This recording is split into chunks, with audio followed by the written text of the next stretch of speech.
वैराला कोण अडवणार? एक लक्षात ठेवा, आमच्या देशाच्या जवानाच्या खांद्यावर रात्रंदिवस बंदूक आहे, पण तुमचं माझं कपाळावर तर चंदन सुरक्षित आहे. आमच्या देशाच्या जवानाच्या जर बंदुका खाली आल्या, आपलं चंदन भेटलं म्हणून समजा. देशभक्ताचे आपण उपकार मानले पाहिजेत. म्हणून या जगामध्ये फक्त 2 नोकऱ्या श्रेष्ठ आहेत. कोणकोणत्या? जय जवान जय किसान. शेतकऱ्याची काय अवस्था आपण बघतो बघा. आपणही शेतकरीच आहोत. किती दयनीय अवस्था आहे. शेतकऱ्याला नाव काय दिलं? राजा, आणि त्याची भिकाऱ्याच्या पलीकडे दैन आहे. जय जवान जय किसान, आणि त्याच्याकडे जगाचं सुद्धा दुर्लक्ष आहे. हे 2 आपले खांब आहेत जीवनाचे. जय जवान. शेतकरी राबराब शेतामध्ये कष्ट करतो. सामान्य शेतकरी जरी असता 100 क्विंटल आपल्या कष्टानं घामावून शेतात कमवतो, त्याच्या कुटुंबाला फक्त 5 पोत्याची भूक असते. मग बाकीचे 95 क्विंटल धान्य कोणा करता? या भारताच्या जनते करता. जेवताना त्या शेतकऱ्याचे उपकार विसरू नका, ज्यांच्यामुळे आपण 2 टाइमचं जेवण करतो. आणि झोपताना त्या शेतकऱ्याचं लेकराचं अथवा त्यांची लेकर सीमेचं रक्षण करतात, ज्यांच्यामुळे आपण रात्रभर सुखानं झोपतो. त्या लष्कराला कधी विसरू नका.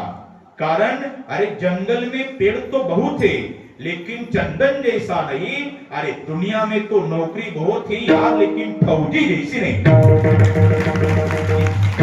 जगाच्या पाठीवर इज्जतदार नोकरी ती आहे.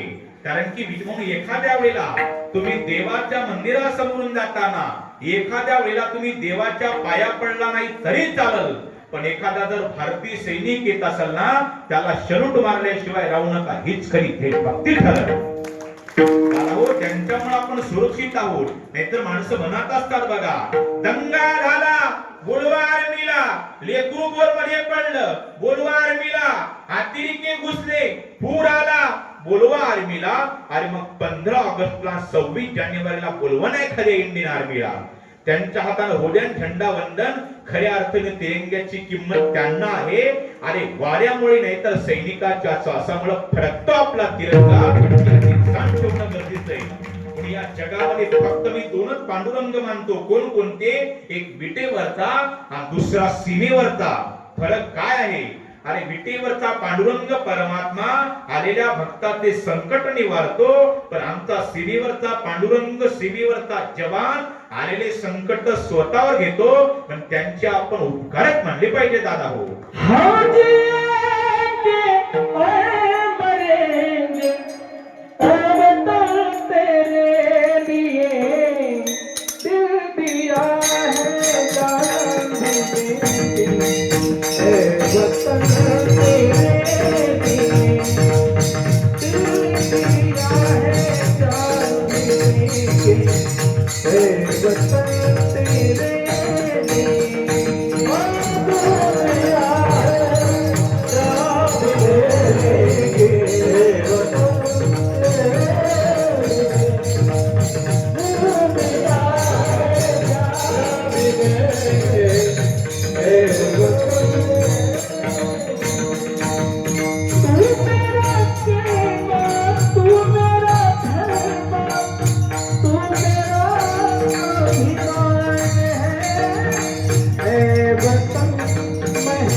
जोरदार टाळ्या वाजवा त्यांच्या आई वडिलांना.